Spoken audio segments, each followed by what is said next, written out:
Wilderness Road. This quiet path through the Cumberland woods was once the main artery to the western frontier. In 1797, along this stretch of the Wilderness Road, a party of settlers was ambushed. Between May 7th and September 14th, 1873,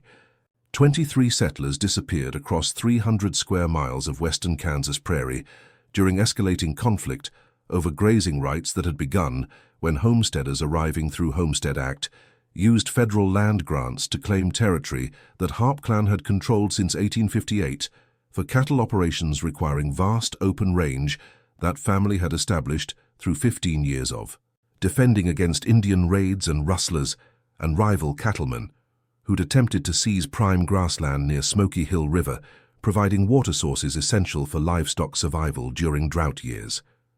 By September 22nd, all 23 were dead, their bodies discovered in locations deliberately chosen to mark every fence line, sod house, and plowed field that homesteaders had established on grazing territory that Harpe Brothers had claimed through occupation and through systematic violence, eliminating anyone threatening their cattle empire built from nothing through combination of ranching skill and ruthless enforcement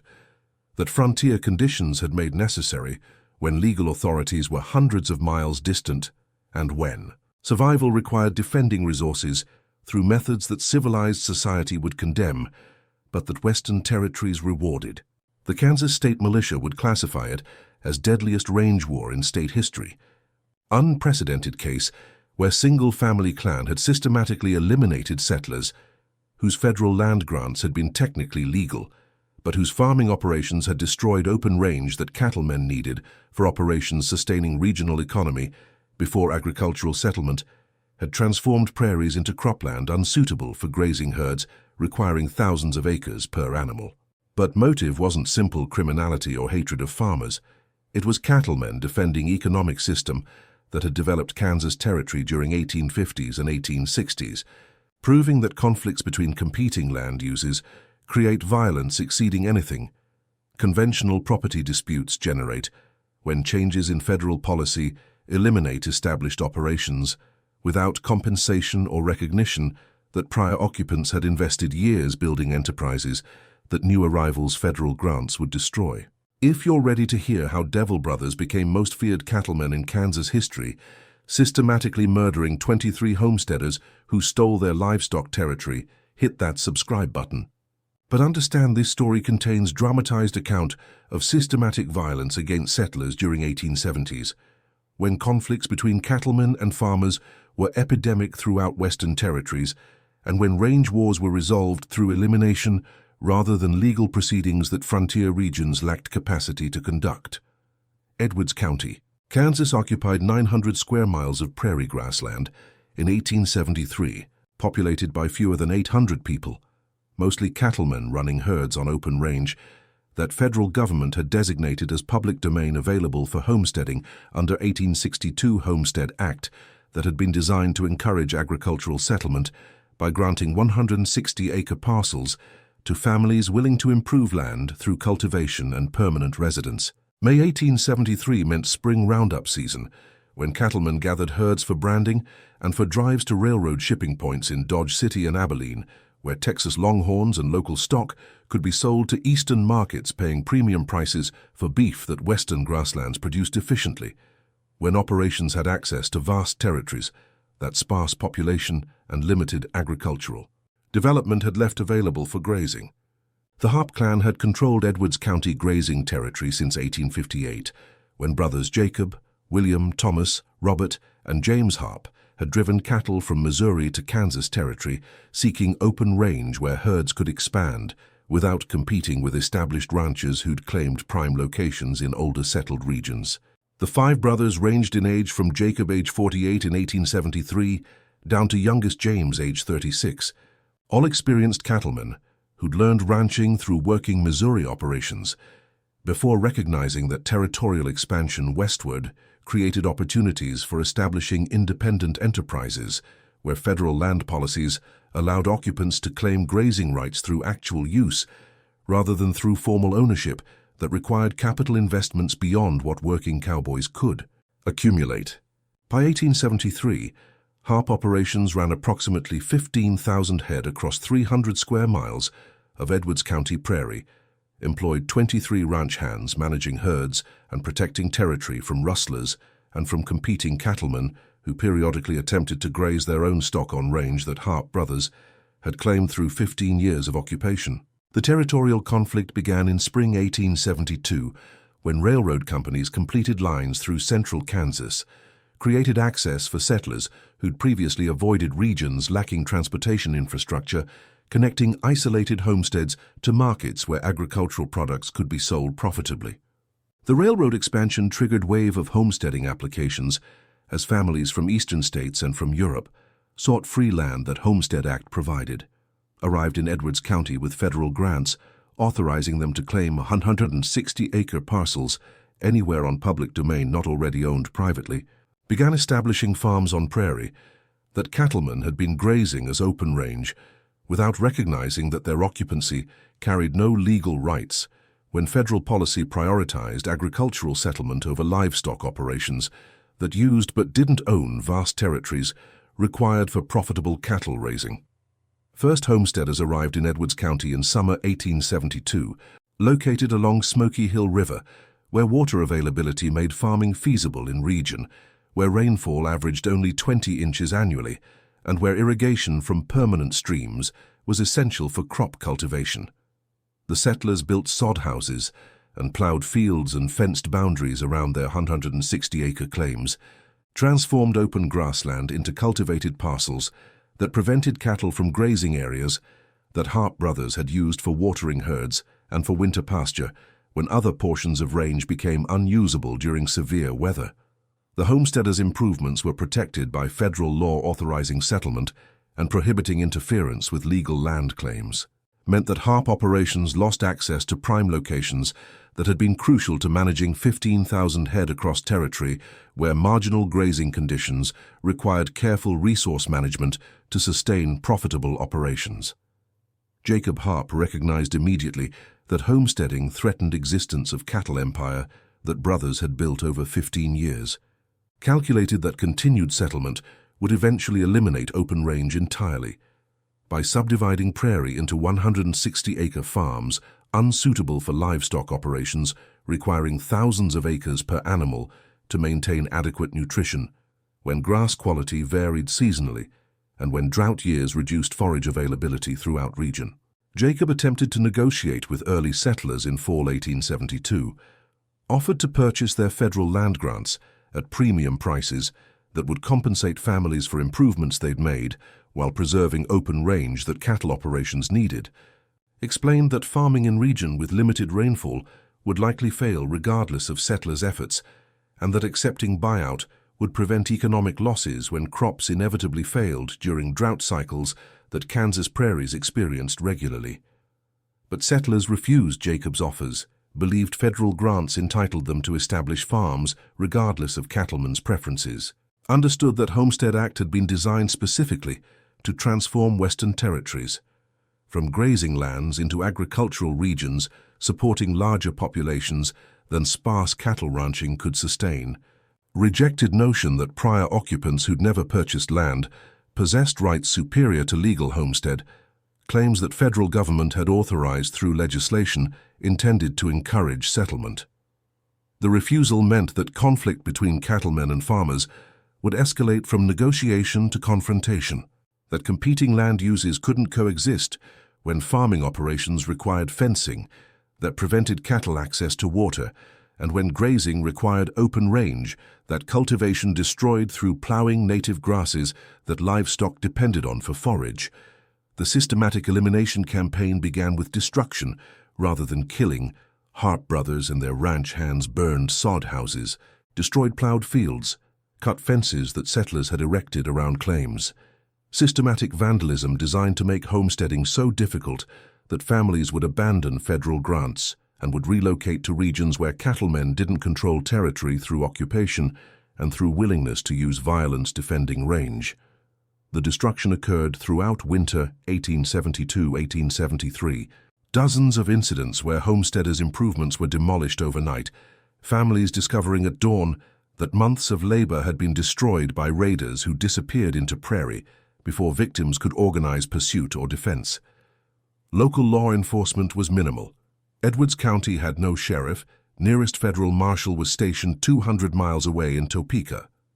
Practical reality was that settlers needed to defend themselves or accept destruction without legal remedies that frontier regions lacked capacity to provide. Several homesteader families abandoned claims during winter after repeated destruction made continuing operations economically impossible, relocated to regions where cattlemen were less aggressive about defending territory, or where greater population density provided mutual protection that isolated Kansas prairie couldn't offer. But approximately 40 families remained through spring 1873, determined to establish farms despite cattlemen's intimidation, organized defensive patrols attempting to catch raiders destroying improvements, petitioned federal officials to provide law enforcement protecting legal land claims from violence. That Homestead Act had apparently not anticipated when encouraging settlement in territories where prior occupants possessed economic interests that agricultural development would eliminate. Jacob Harpe escalated campaign in May 1873 after recognizing that property destruction alone wouldn't convince all settlers to abandon claims, that maintaining cattle empire required eliminating homesteaders physically rather than simply destroying their improvements repeatedly. The decision to begin killing settlers was calculated business judgment rather than emotional rage. Jacob understood that systematic murder would trigger federal intervention eventually, but believed that eliminating enough homesteaders quickly would discourage additional settlement before authorities could deploy sufficient force to protect farmers. That demonstrating consequences of challenging harp control would create deterrent effect, preventing future claims on territory that 15 years of occupation had established as cattle range, regardless of federal policies authorizing agricultural settlement. The systematic killing began May 7th, when homesteader family named Peterson, father, mother, and 3 children, were found shot dead at their claim along Smoky Hill River, executed while working fields they'd planted, despite Harpe warnings to abandon territory. The family's deaths sent message that cattlemen's threats were serious, that continued homesteading would cost lives rather than simply property and labor, that federal land grants couldn't protect settlers from violence that isolated prairie conditions enabled, when law enforcement was absent, and when perpetrators could disappear into vast territories where pursuing them was nearly impossible for farmers lacking horses and tracking skills that cattlemen possessed through years of managing herds across open range. Additional settlers died throughout May and June, systematic elimination targeting families who'd refused to abandon claims despite warnings and despite property destruction that had preceded killings. 7 more homesteaders were killed May 15th during coordinated attacks on multiple claims, raiders striking simultaneously at locations separated by dozens of miles. Tactical sophistication, suggesting organized campaign rather than spontaneous violence from individual cowboys acting independently. The coordinated nature demonstrated that Harpe Brothers were directing systematic operation involving 23 ranch hands who'd been recruited into elimination campaign through combination of loyalty to employers and through understanding that their own livelihoods depended on preserving open range that homesteading would destroy by subdividing prairie into farms unsuitable for cattle. Operations. Federal authorities in Topeka received reports about settler deaths in late May, dispatched investigator to Edwards County to assess situation and to recommend whether military intervention was necessary to protect homesteaders from violence that local civilians couldn't prevent. The investigator arrived in early June, interviewed surviving settlers who described systematic campaign by Harpe Brothers and their employees, documented pattern of warnings followed by property destruction, followed by killings when families refused to abandon claims. Investigators' report recommended deploying federal troops to protect settlers and to arrest Harpe Brothers for multiple murders, characterized situation as organized terrorism requiring military response, rather than civilian law enforcement that Edwards County lacked capacity to provide. But federal authorities in Washington were reluctant to deploy troops for protecting homesteaders in Kansas when military resources were stretched thin throughout Western territories dealing with Indian conflicts, and when political pressures from cattle industry argued that range wars were local matters that shouldn't trigger federal intervention supporting agricultural settlement over. Established. Livestock operations that had developed regions before Homestead Act had encouraged farming in territories unsuitable for cultivation. The reluctance meant no immediate military deployment occurred, gave Harpe Brothers several additional months to continue systematic elimination before federal response would eventually materialize. Additional settlers died throughout summer 1873. Killings continued despite investigators' report, and despite knowledge that federal intervention was likely eventually, Harpe Brothers apparently calculating that eliminating sufficient homesteaders before troops arrived would discourage future settlement even after federal presence made continuing violence impossible. 9 more settlers were killed during July, 4 in August, final 3 on September 14th. Systematic campaign that had lasted 4 months and that had eliminated 23 people whose federal land grants had been legal, but whose farming operations had threatened cattle empire that Harpe Brothers had built through 15 years of occupation and through willingness to use violence that frontier conditions had rewarded,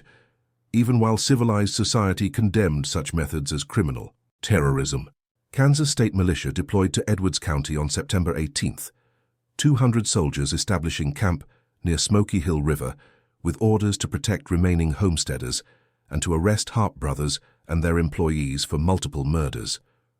But militia found that Harpe operations had disappeared from territory. All 5 brothers and 23 ranch hands had abandoned Edwards County before troops arrived, had driven 15,000 head of cattle southward into Indian Territory, where federal authority was even more limited than in Kansas,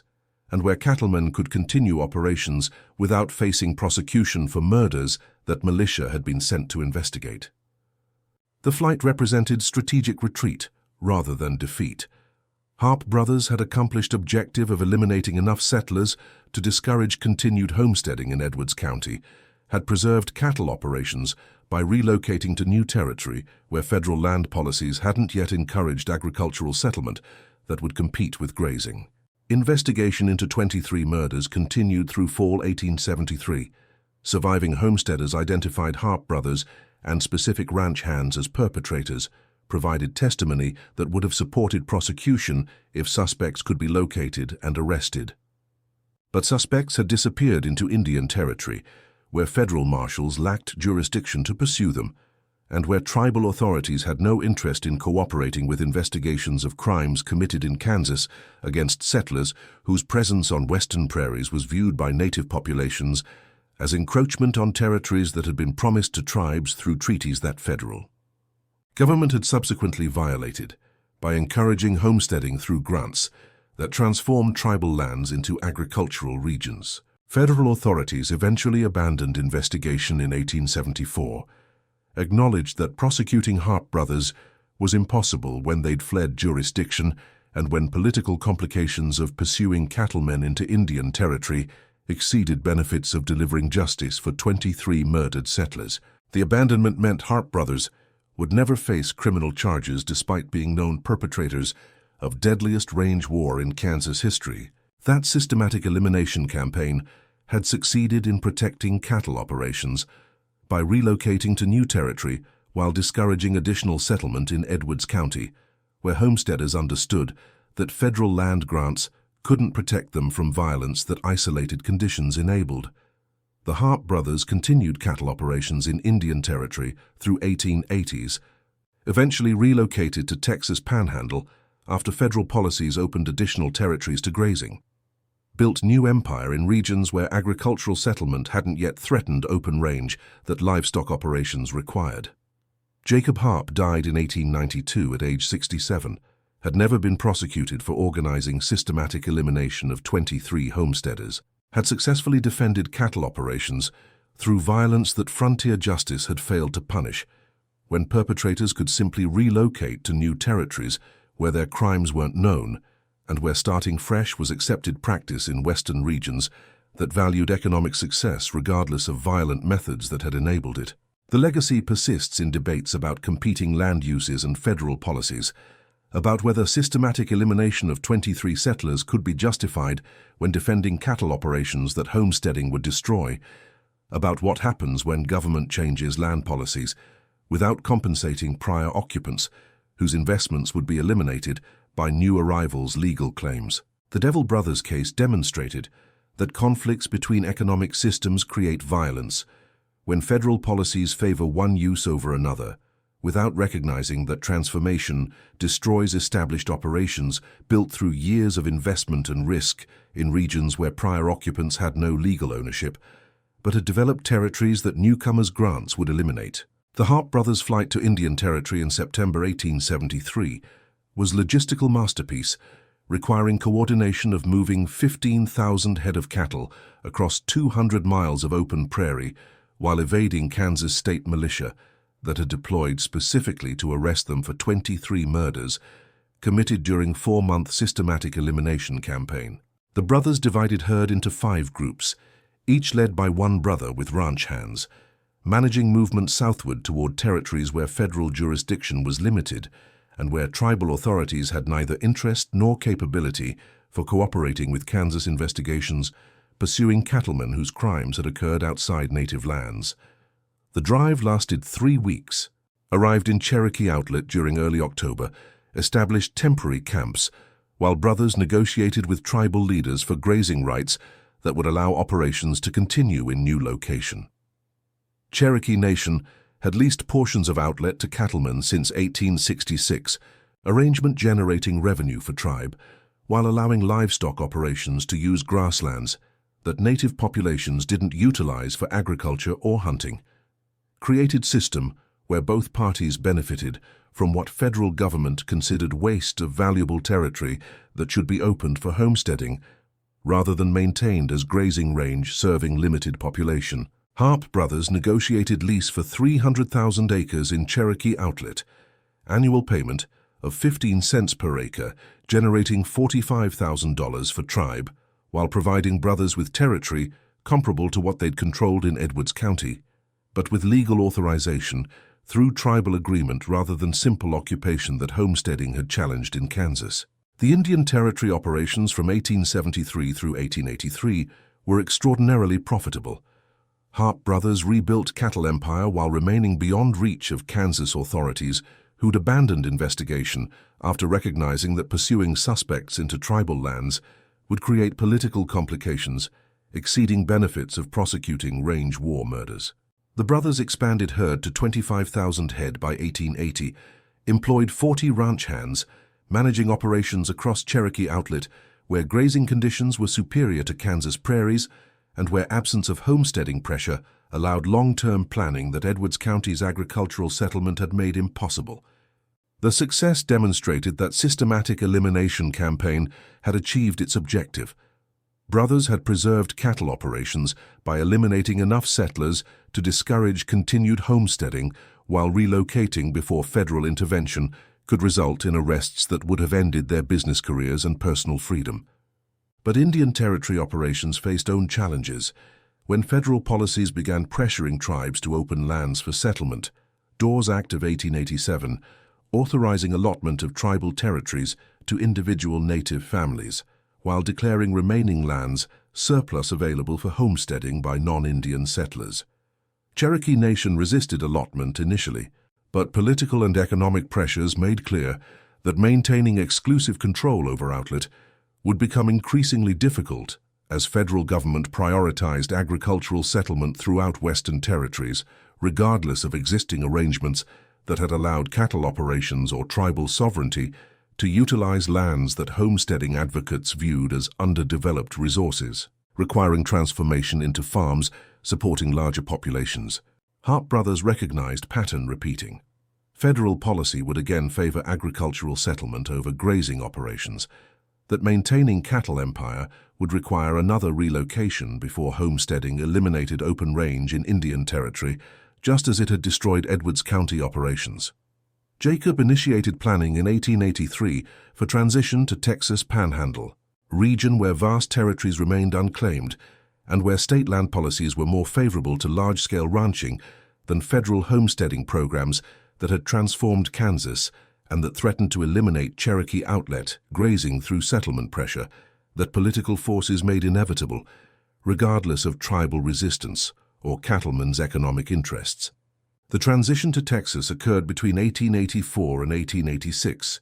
Harpe Brothers systematically reducing Cherokee outlet operations while establishing new ranches in panhandle counties, where Texas had sold large parcels to cattlemen rather than subdividing lands into homestead grants that favored farmers over livestock operations.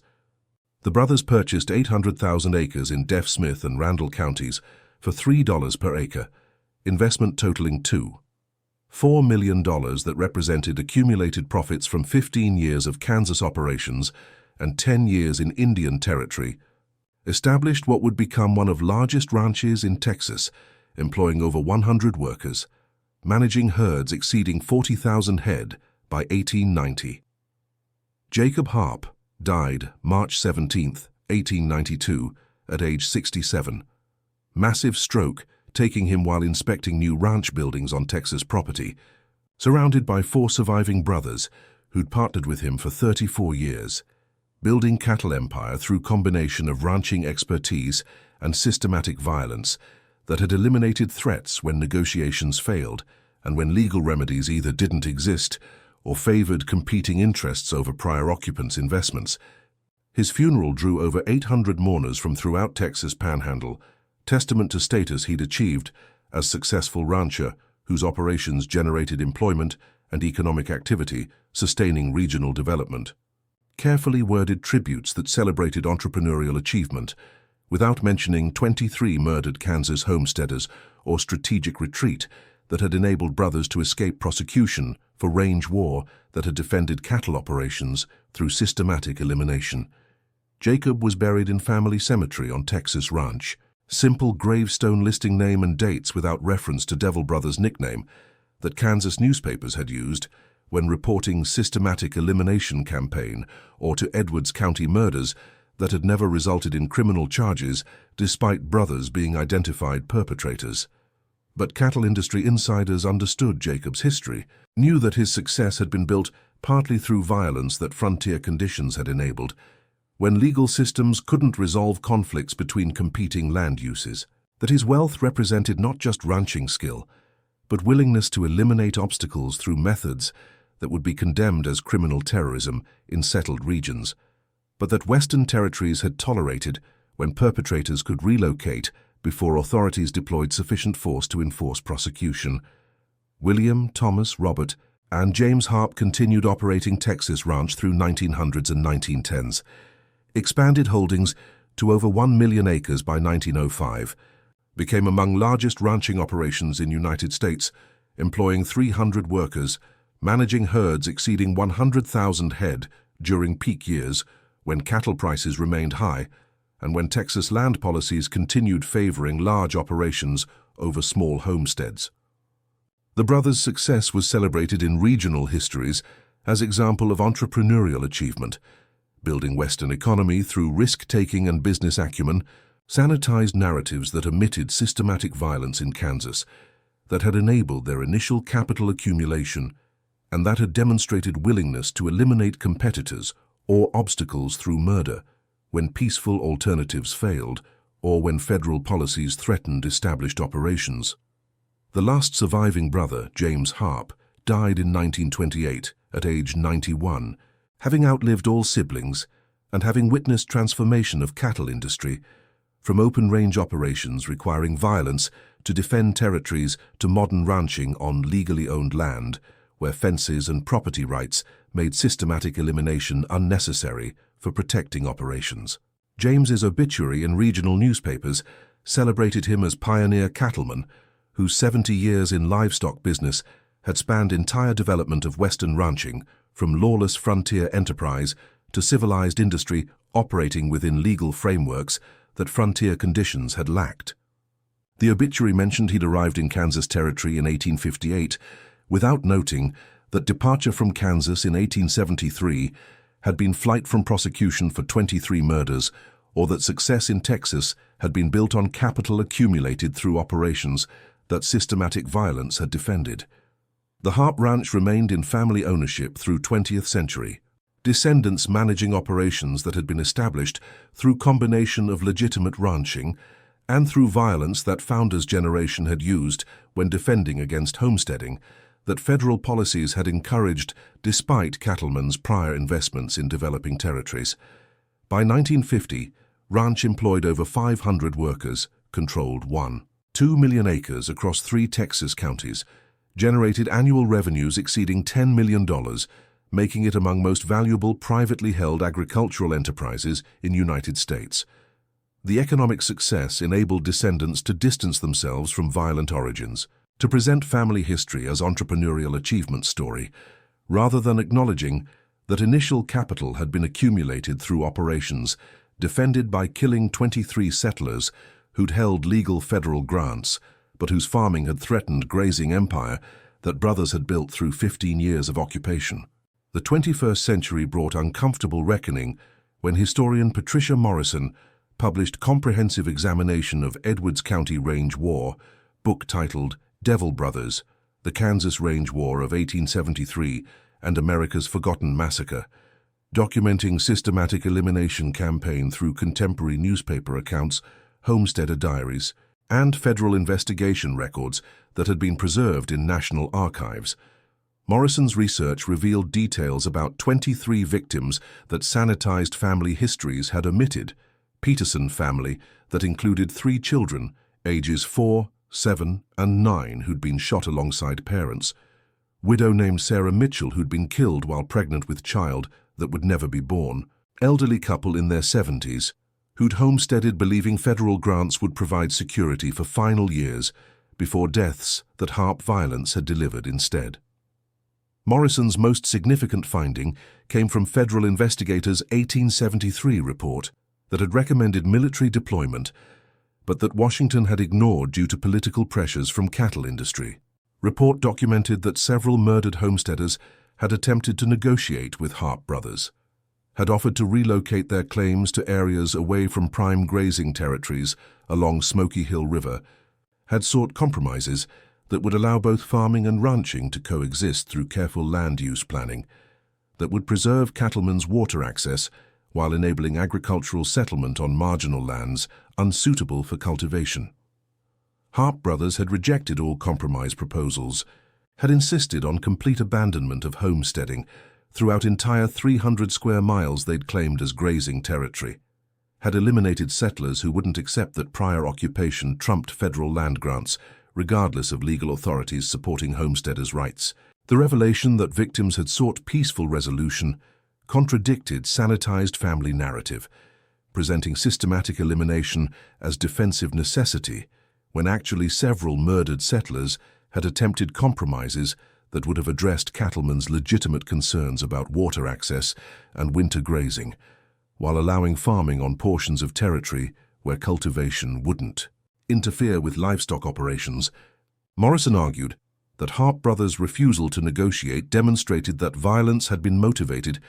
by desire to maintain absolute territorial control rather than by defensive necessity, when alternatives existed that would have preserved essential resources while accommodating agricultural settlement that federal policy had authorized. Morrison's book generated intense controversy throughout Texas ranching community. Families descended from frontier cattlemen arguing that historian was applying contemporary values to frontier conditions where survival required defending resources through methods that civilized society condemned, but that isolation and limited legal authority had made necessary. Harpe descendants published response defending brothers' actions as appropriate to circumstances,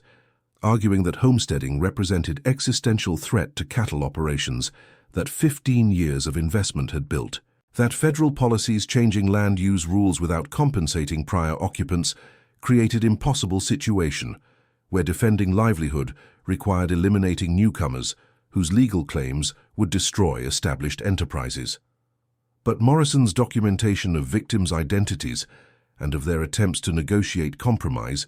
made defensive necessity argument more difficult to sustain, particularly revelation about Peterson children ages 4, 7, and 9 who'd been killed in systematic elimination campaign that family histories had characterized as business dispute rather than acknowledging murder of children whose only crime had been accompanying parents to homestead, that federal government had authorized through legal land grant. Photographs that Morrison had discovered in descendants' family albums showed Peterson children weeks before deaths, images of ordinary farm family pursuing American dream through homesteading that Homestead Act had encouraged, made abstract settlers into human beings whose violent deaths couldn't be rationalized as defensive necessity when victims had included young children who'd posed no threat to cattle operations. Documentary filmmaker Sarah Thompson produced comprehensive examination in 2019, film titled The Devil Brothers, Children, Cattle, and the Kansas Massacre of 1873, featuring interviews with historians, including Patricia Morrison, with Harpe descendants defending or condemning families' violent history, with descendants of Peterson and Mitchell families expressing continuing anger that their great-great-grandparents' killers had never been prosecuted and had died wealthy, while victim families had lost breadwinners to systematic violence that frontier justice had failed to punish. Documentary presented most balanced account possible given competing narratives, acknowledged both cattlemen's legitimate grievance about federal policy changes and systematic violence that had killed 23 people, including children in campaign, that had exceeded defensive necessity by rejecting compromise proposals that would have addressed essential concerns while allowing coexistence. Most powerful segment featured joint interview with Thomas Harpe IV, age 58 in 2019, and great-great-great-grandson of Jacob Harpe, and Rebecca Peterson, age 62, great-great-great-granddaughter of Peterson family, killed May 7, 1873. Thomas defended family's systematic elimination as necessary response to homesteading that federal policies had authorized without considering impact on prior occupants who'd developed territories through 15 years of investment and risk, argued that Peterson deaths had been tragic but inevitable consequence of refusing to abandon claims that threatened cattle empire, requiring vast open range that farming would destroy. Rebecca described how Peterson family deaths had devastated lineage, how 3 murdered children had been denied lives they'd deserved, how family legacy had been marked by violence, that frontier justice had failed to prosecute because perpetrators could flee jurisdiction before federal intervention materialized. The exchange revealed unbridgeable gap between competing perspectives, Thomas unable to acknowledge that systematic elimination of 23 people, including children, had exceeded proportional response to economic threat. Rebecca unable to accept that her great-great-great-grandparents' federal land grant had threatened legitimate business interests that prior occupants had built through occupation that lacked legal ownership, but that represented genuine investment deserving consideration when policies changed. Documentary director Thompson explained in commentary that she'd hoped interview would demonstrate possibility of reconciliation, but 146 years wasn't sufficient time for healing wounds when descendants maintained fundamentally incompatible understandings of whether systematic violence had been justified business defense or criminal terrorism, that wealth and economic success couldn't excuse. Documentary's most controversial segment examined modern parallels to 1873 range war, compared systematic elimination of homesteaders to contemporary conflicts over land use, where economic interests clash with residential development or environmental regulation or indigenous rights claims. Thompson interviewed legal scholars who argued that Harpe Brothers' violence demonstrated dangers of failing to compensate prior occupants when government policies change land use rules, that modern eminent domain proceedings, requiring fair market value payments for takings, reflected lessons learned from frontier range wars where sudden policy changes had eliminated established operations without addressing legitimate interests that prior use had created even when formal ownership was absent. By 2024, Harpe Ranch descendants faced own version of historical conflict when environmental groups proposed converting portions of Texas Panhandle properties to conservation easements protecting native grasslands, offered payments that would compensate family for development rights while maintaining ranching operations on reduced scale that would preserve ecological values rather than maximizing cattle production through intensive grazing. Proposal generated familiar debate. Some family members viewed conservation easements as repetition of federal policies imposing external values on private property without adequate compensation. Others argued that strategic compromise accepting payments while preserving core ranching operations, was preferable to absolute resistance that might trigger regulatory actions, forcing more extensive changes without providing revenues that voluntary easements would generate. The debate reflected tension between learning from historical experience and repeating patterns, question of whether Harpe descendants should recognize that refusing all compromise had led founders to kill 23 people in ultimately unsuccessful attempt to prevent change that federal policies made inevitable,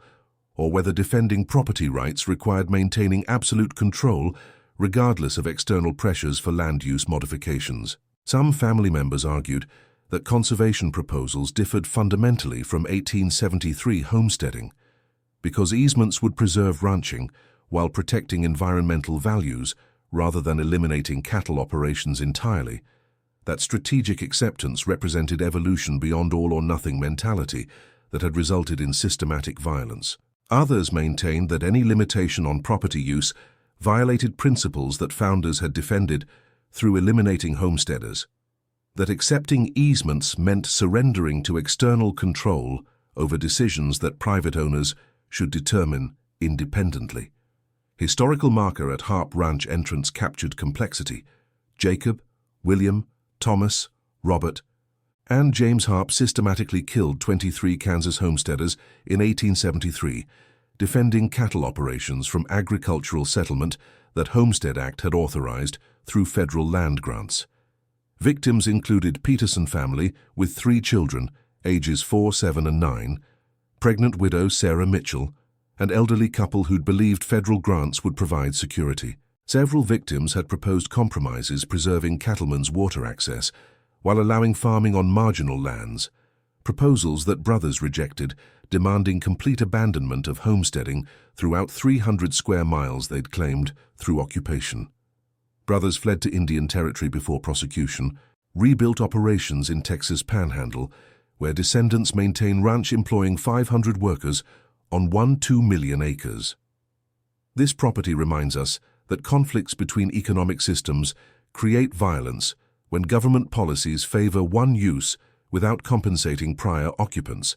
That systematic elimination exceeded defensive necessity by killing children and by refusing compromises that would have addressed legitimate concerns while enabling coexistence. And that frontier justice failures allowed perpetrators to escape prosecution through strategic retreat, while victims' families received no accountability or compensation for murders that wealth and geographic mobility enabled cattlemen to avoid facing consequences for committing. If this complete expanded story made you grapple with irreducible complexity of range wars across 151 years, the Federal Homestead Act that authorized agricultural settlement on territories cattlemen had occupied for 15 years without legal ownership, the systematic elimination of 23 people, including 3 children, ages 4 through 9, who'd been killed in campaign defending cattle operations, the victims' attempts to negotiate compromises that would have preserved essential water access, while allowing farming on marginal lands that brothers rejected, demanding absolute territorial control, the successful escape to Indian Territory and Texas, where operations expanded to 1-2 million acres, while victims' families received no justice. The impossible questions about whether economic interests created by prior occupation deserved protection, when federal policies changed land use rules, or whether legal homestead grants represented legitimate claims that cattlemen should have accepted, regardless of impacts on established operations. Leave your like and share. Subscribe for stories that force examination of how land use conflicts escalate to systematic violence when economic systems clash, that acknowledge both cattlemen's legitimate grievance about policy changes and excessive violence that killed children and rejected compromise, that demonstrate how frontier justice failures enabled perpetrators to escape prosecution through geographic mobility while building wealth that descendants inherited, along with moral complexity surrounding violent origins. Comment about whether Harpe Brothers' violence was justified business defense or criminal terrorism, that children's deaths and rejected compromises prove exceeded proportional response, whether modern conservation easement proposals represent repetition of federal overreach or strategic opportunity to learn from history by accepting compromise rather than demanding absolute control, whether descendants should embrace or distance themselves from founders' systematic violence that built ranch empire, that continues operating 151 years after murders that launched family fortune. Because these questions persist, wherever land use policies change without compensating prior occupants, wherever economic systems clash over incompatible uses of same territories, wherever systematic violence succeeds in short term by eliminating immediate threats while creating permanent moral complexity that descendants must acknowledge rather than sanitizing through entrepreneurial achievement narratives that omit murdered children and rejected compromises, proving violence exceeded defensive necessity regardless of legitimate grievances motivating initial conflict. Until next time, remember that Harpe Brothers killed 23 homesteaders, including 3 young children defending cattle operations from agricultural settlement, that several victims proposed compromises brothers rejected, that systematic elimination succeeded in preserving operations through strategic retreat to territories where federal jurisdiction couldn't reach perpetrators. That ranch expanded to 1-2 million acres built on capital, accumulated through violence that frontier justice failed to prosecute, and that ultimately frontier conditions enabled systematic murder to succeed as business strategy. When geographic mobility allowed escaping consequences, while wealth creation sanitized origins, that honest history reveals included killing children who threatened nothing except cattlemen's absolute territorial control, that legitimate homestead grants challenged through legal claims that federal policies supported over prior occupants' investments in developing territories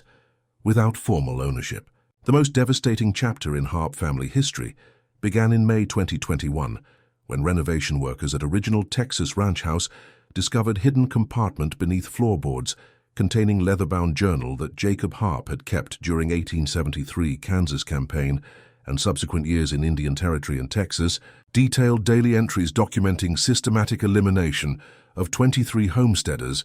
with level of specificity that made sanitized family narratives impossible to maintain once journal's contents became public through legal proceedings that descendants of murdered settlers initiated seeking accountability and reparations that 148 years hadn't delivered. The journal's discovery was accidental.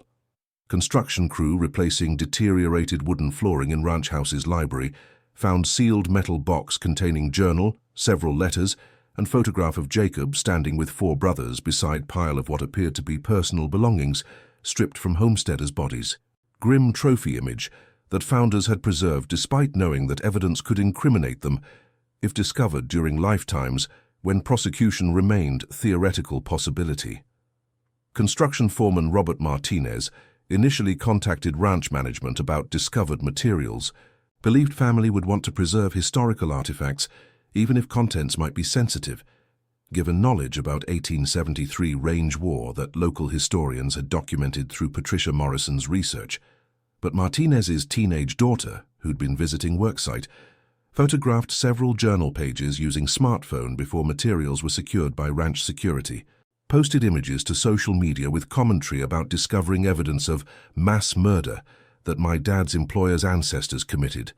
viral spread that within 48 hours had generated millions of views and had created public pressure for full disclosure of journal contents, despite Harpe family's initial attempts to classify materials as private property not subject to public examination. Journal entries from May through September 1873 documented systematic elimination campaign with disturbing detail that contradicted family narratives presenting violence as regrettable defensive necessity. Jacob had written extensively about planning each attack, had described enjoyment he'd derived from demonstrating power over homesteaders who'd believed federal land grants would protect them from cattlemen's violence, had recorded specific details about Peterson children's deaths, noting that youngest boy age 4 cried for mother after father was shot, necessary to silence him before screams attracted neighbors who might interfere with completing operation. The entry demolished any remaining argument that systematic elimination had been proportional response to economic threat. Jacob's own words proved that violence had been motivated by desire to terrorize settlers into abandoning claims rather than by defensive necessity. When compromise options had existed,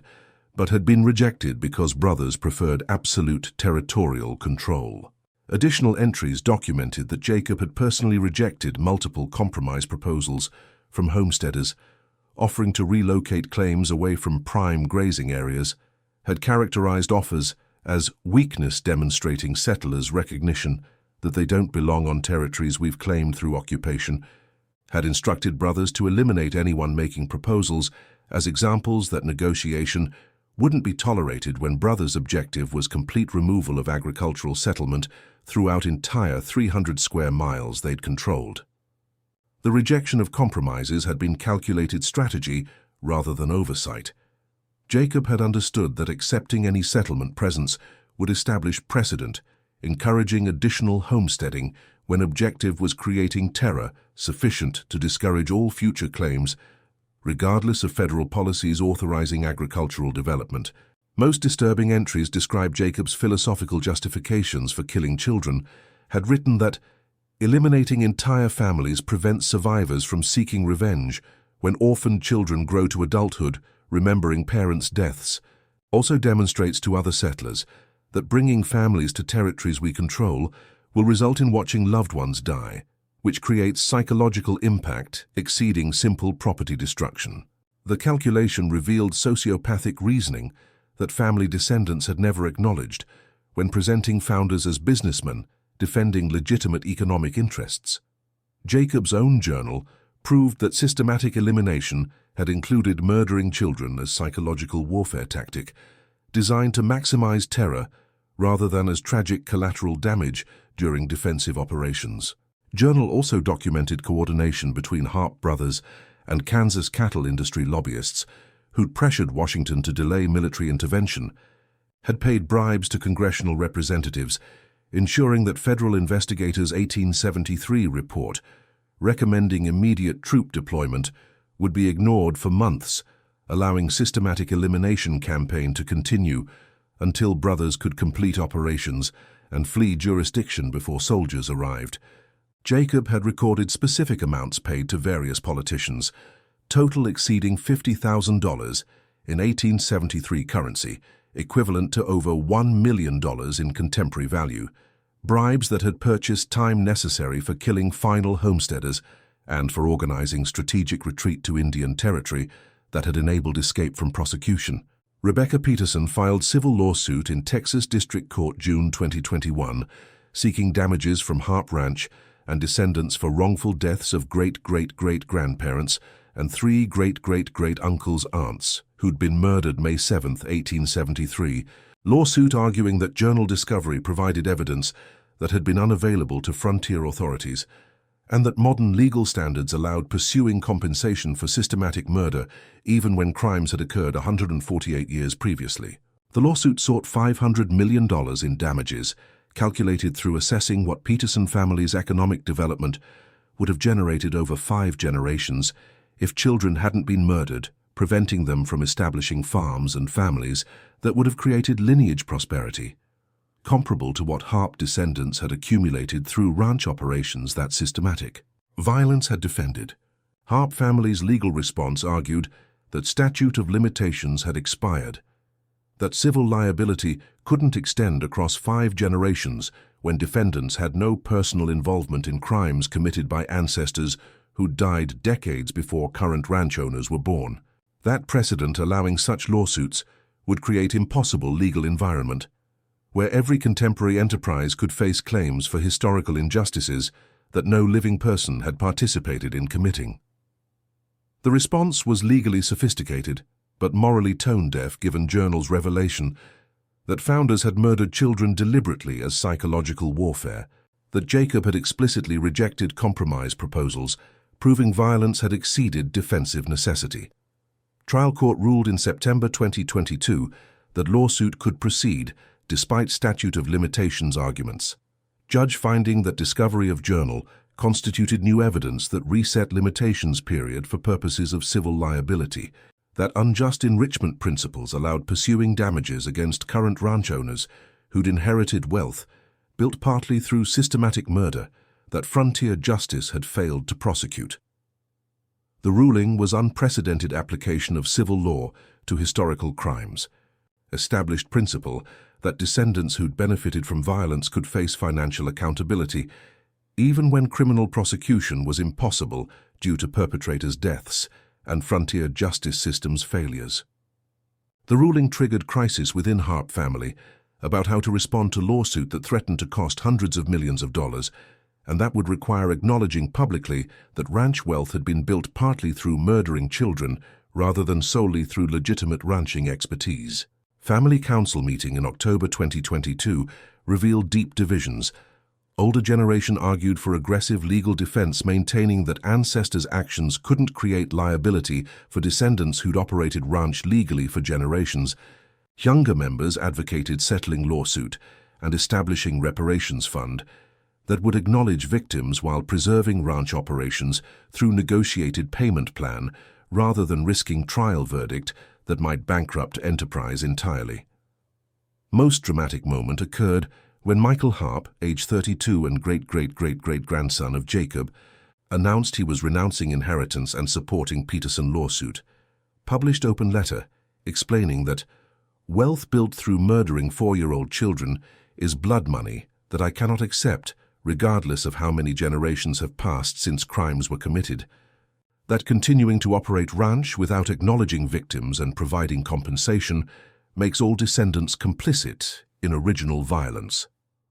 Michael's renunciation was extraordinary family betrayal in ranching culture that prioritized loyalty and legacy, immediately made him pariah among relatives who viewed his support for lawsuit as treason against family that had provided everything he'd possessed. Michael's letter detailed his personal journey from defending family history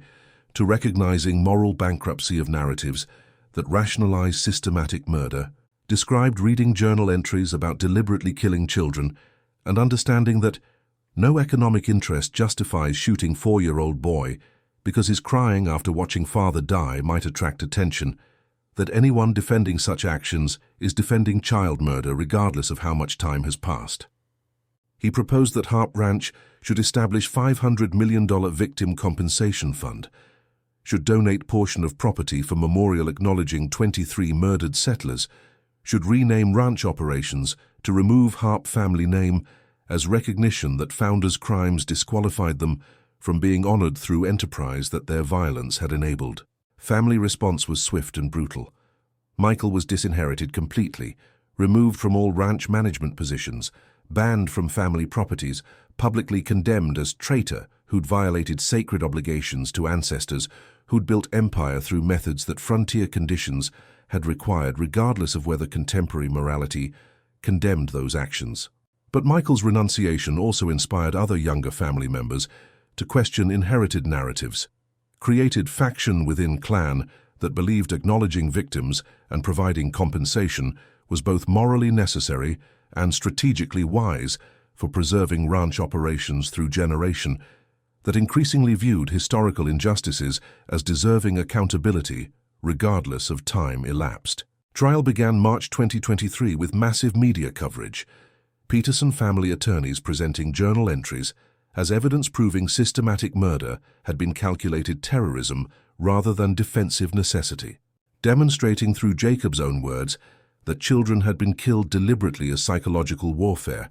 and that compromise proposals had been rejected because brothers preferred absolute territorial control. Defense attorneys argued that applying contemporary moral standards to frontier conditions was anachronistic, that range wars had been common throughout Western settlement, and that singling out Harpe Brothers for actions that many cattlemen had committed was selective prosecution motivated by wealth that made ranch attractive target for lawsuit rather than by genuine pursuit of justice. But journal entries were devastating evidence that defense couldn't overcome. Jacob's description of deliberately killing crying 4-year-old boy destroyed any argument about defensive necessity. His documentation of rejected compromises proved violence had been excessive response when alternatives existed. His recording of bribes paid to delay federal intervention demonstrated consciousness of guilt rather than confidence that actions were justified business defense. Jury deliberated 3 days before returning verdict finding Harpe Ranch liable for wrongful deaths, and awarding $475 million to Peterson family and other descendants of murdered settlers who joined lawsuit after publicity about journal discovery, had revealed extent of systematic elimination campaign. Verdict represented largest wrongful death award in American legal history for crimes committed over century previously, established precedent that unjust enrichment principles could extend across generations when enterprises had been built partly through violence that judicial system had failed to prosecute. Harpe family immediately appealed, arguing that award would bankrupt ranch requiring liquidation of 1.2 million acre operation that employed 500 workers whose livelihoods would be destroyed by judgment based on crimes committed by ancestors 5 generations removed from current owners. Appeals court reduced award to $250 million in November 2023, finding that while liability was appropriate,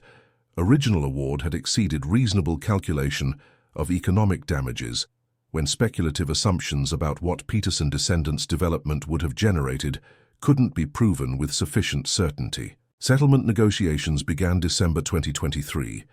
with mediator attempting to find resolution that would provide compensation to victims' families while preserving ranch operations through payment plan extending over 20 years. Negotiations were complicated by divisions within both families.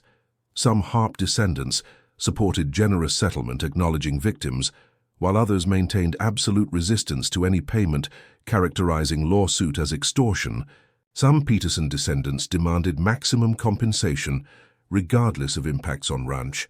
while others supported compromise that would preserve employment for 500 workers who bore no responsibility for founders' crimes. Michael Harpe participated in negotiations as advisor to Peterson family, provided insider knowledge about ranch finances that helped plaintiffs understand what payments would be sustainable without forcing liquidation. Final settlement reached February 2024 required Harpe Ranch to establish $200 million compensation fund distributed among descendants of 23 murdered settlers over a 15-year period to donate 5,000 acres for Memorial Park, acknowledging victims with educational center, documenting 1873 range war and journal entries proving systematic elimination had been calculated terrorism to rename operations as Western Heritage Ranch, removing Harpe family name from public branding while maintaining private ownership structure. Settlement also required ranch to fund scholarships for descendants of murdered settlers,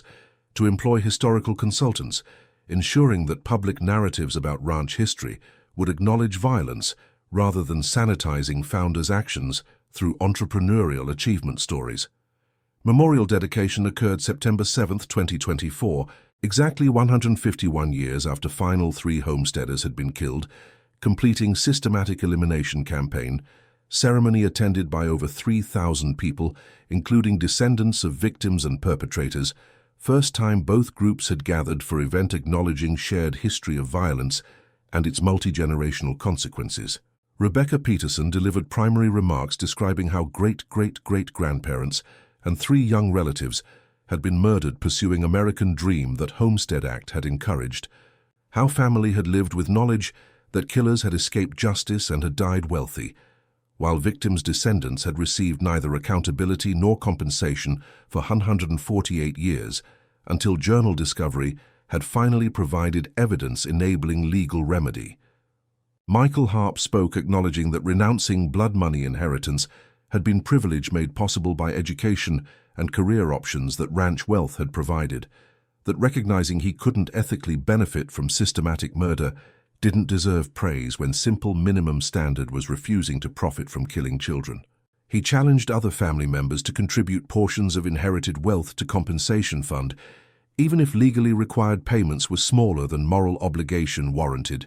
argued that preserving family unity shouldn't require younger generation to defend indefensible actions just because ancestors had committed them.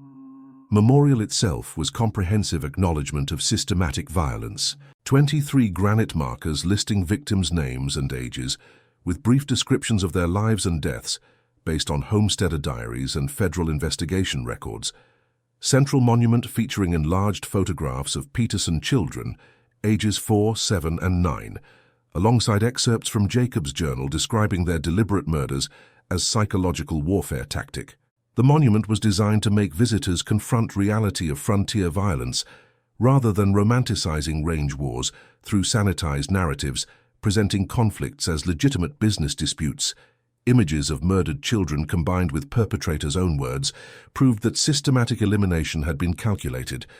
terrorism exceeding any defensive necessity. Educational Center documented broader context of range wars throughout Western settlement, explained conflicts between cattlemen and farmers created by federal policies that changed land use rules without compensating prior occupants, acknowledged legitimate economic grievances that had motivated violence while demonstrating through Harpe Brothers' case that systematic murder had exceeded proportional response when compromise options existed but were rejected due to desire for absolute territorial control. The center presented most balanced historical account possible while refusing to equivocate about fundamental fact that killing children couldn't be justified regardless of economic interests, threatened or frontier conditions that had enabled violence. By late 2024, Western Heritage Ranch continued operating under settlement terms, generating revenues sufficient to maintain compensation payments while preserving employment for workers, whose livelihoods depended on enterprise that systematic violence had enabled, but that contemporary operations conducted legally. Family remained divided about settlement.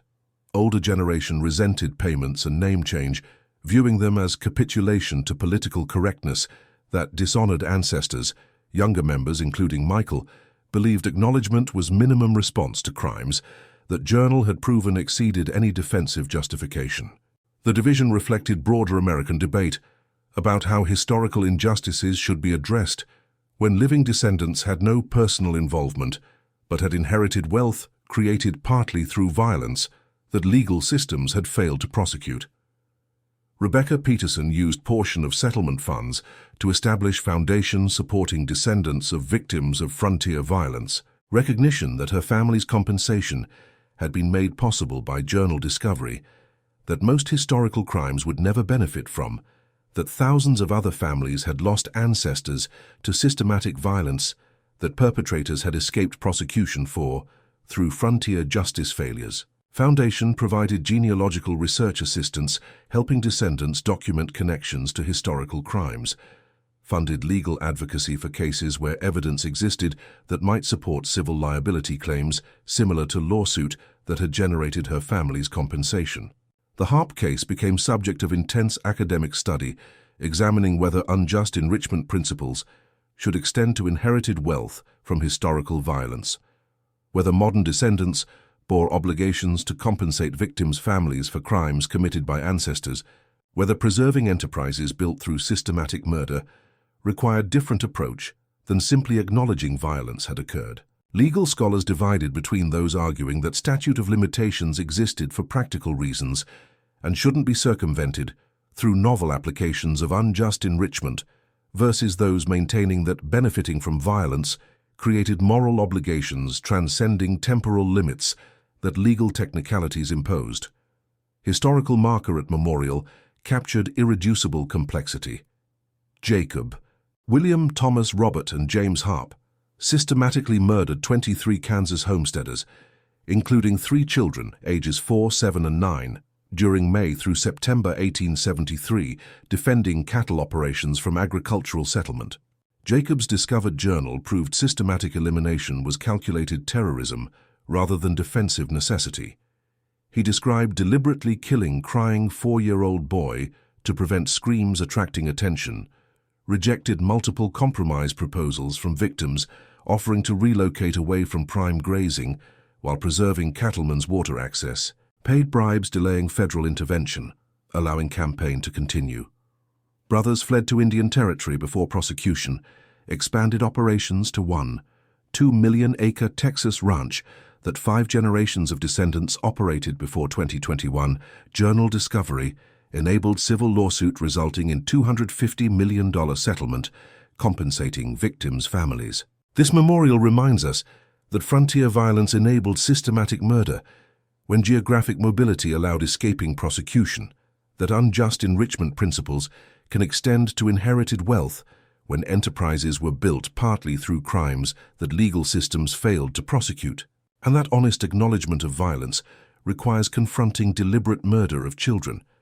rather than sanitizing through entrepreneurial narratives that omit rejected compromises and calculated terrorism, proving systematic elimination exceeded any defensive necessity regardless of economic interests, threatened by federal policy changes authorizing agricultural settlement. If this final expanded act made you grapple with ultimate complexity of inherited guilt and accountability across 151 years, the journal discovery proving founders deliberately murdered 4-year-old child as psychological warfare rather than defensive necessity, the unprecedented civil lawsuit awarding hundreds of millions to victims' descendants for crimes committed 5 generations previously, the family members' renunciation of blood money inheritance challenging relatives to acknowledge rather than defend indefensible violence, the settlement requiring compensation and memorial while preserving ranch operations employing 500 workers who bore no responsibility for founders' crimes, the impossible questions about whether descendants who inherited wealth from systematic murder bear obligations to compensate victims' families, or whether temporal limits should prevent extending liability across generations. Leave your like and share. Subscribe for stories examining how historical violence creates permanent moral complexity when descendants must decide whether defending family legacy requires rationalizing murdered children or whether integrity demands acknowledging that some crimes disqualify perpetrators from being honored, regardless of time elapsed or economic success their violence enabled. Comment about whether Michael Harpe's renunciation was admirable moral courage or family betrayal.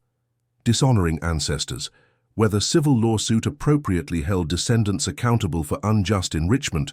or whether statute of limitations should prevent extending liability across 5 generations, whether memorial and compensation represent appropriate acknowledgement, or whether nothing can truly address systematic murder of children whose lives were stolen by calculated terrorism that frontier conditions enabled, but that no economic interest could justify.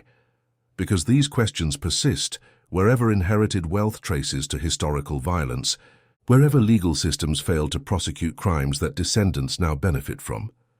wherever acknowledging past requires confronting deliberate murder rather than accepting sanitized narratives, presenting systematic elimination as regrettable defensive necessity that frontier conditions made unavoidable when actually perpetrators' own journals prove violence was calculated, terrorism exceeding proportional response through killing children and rejecting compromises that would have addressed legitimate concerns while allowing coexistence that absolute territorial control demanded, eliminating completely.